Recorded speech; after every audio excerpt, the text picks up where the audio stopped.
I going to do in the next 16 years? What's the best thing I can do? Get ready to meet God.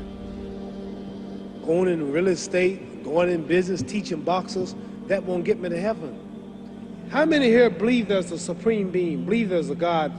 How many believe there's some power that made the sun, the moon, the stars? How many believe that this stuff didn't just come out here? Somebody wiser than us made it. How many believe there's a God? How many believe there's not a God?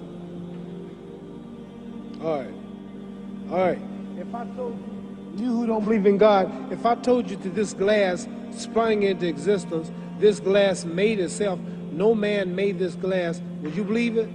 Would you believe I just told you this thing made itself? If I turned on this television station, popped into existence, it just, no man made it. You said Muhammad Ali's crazy. All right. Well, if this glass can't make itself, if I told you those clothes you have on wove themselves, nobody created them, those clothes made themselves, you wouldn't believe it. But if your clothes didn't make itself, if that glass couldn't make itself, if this building didn't make itself, then how did the moon get out there? How did the stars and Jupiter, Neptune and Mars and the sun, how did nature, how did all this come here if didn't know why is something planning to make it? So what I'm saying is, I believe that we're going to be judged. Should a man like Hitler kill all the Jews and get away with it? Somebody should punish him. Maybe he get it, don't get it now, he get it when he died, in hell for eternity. So what I'm going to do when I get out of boxing is to get myself ready to meet God, because my plane might blow up. Don't planes blow up in this country sometime and crash? Don't people die every day? Not every day. It's a scary thing to think that I'm going to hell to burn eternally forever. So what am I going to do? Reason I'm taking I'm explaining what you asked me a question. You ask me questions I can't just answer like that. When I get out of boxing or when I'm through, I'm going to do all I can to help people. That's why I'm here with Johnny Walker. Here's a poor man, came all the way to America. Here's a bunch of boys need some money, and somebody is calling me to help them. God is watching me.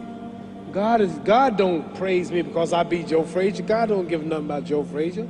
God don't care nothing about England or America as far as your wealth is all his. He wants to know, how do we treat each other? How do we help each other? So I'm going to dedicate my life to using my name and popularity, helping charities, helping people. So when I die, if there's a heaven, I want to see it. Because we live how long? 80 years? The odds are everybody in this room, some of you are going to be dead 20 years from now. Some of you are going to be dead 50 years from now. Some are going to be dead 30, some are going to be dead 60, 70 years from now. We all going to die soon. And if you live to be, say, 125 years old, which we don't do, right? Let's say we live to be 250, and you can have sex for 145 of those years. You're going to come to the end after that. So we don't have but about 80 years on earth.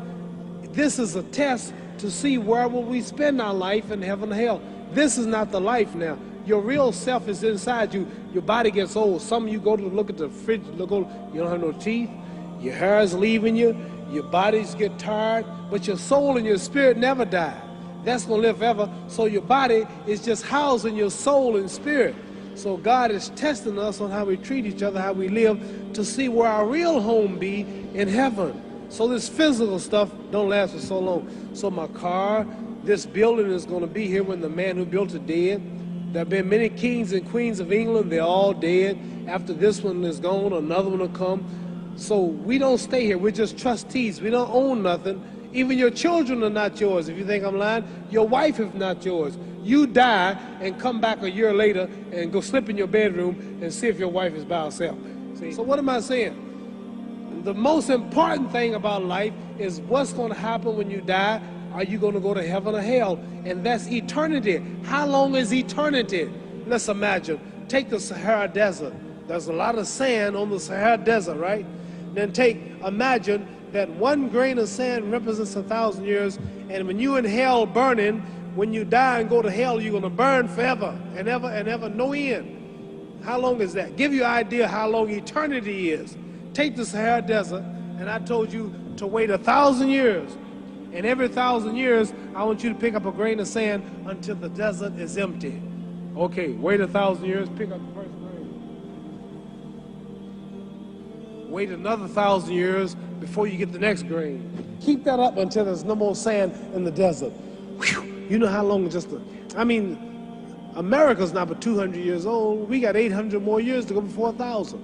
So it just scares me to think that I'm gonna die one day and go to hell. I'm on an airplane that might blow up. I'm always traveling. And to go to hell and God is gonna judge my soul. The police, I might kill people, I might rob people. The authorities might not catch me. The FBI, Scotland Yard might not catch me. But when I die, somebody's watching me and keeping count, and I can't get away, and I'm gonna burn forever and ever and ever. I'll go to heaven. So what am I gonna do when I'm through fighting? I only have 16 years to be productive, get myself ready to meet God and go to the best place. Don't that make sense? Thank you.